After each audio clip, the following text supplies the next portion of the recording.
Mm, yep. But at least we have electricity. Oh yeah, at least we Uh, have that. in Russia, oh my God, it's so bad after all. They didn't have electricity, nothing. There was a lot of snow. So the people from army came outside and were cooking for people. Can you believe? Wow.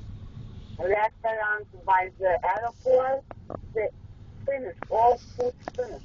Can you believe it? They didn't have anything.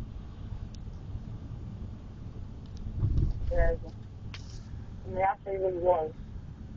One store, bad. I hope we don't get snow anymore.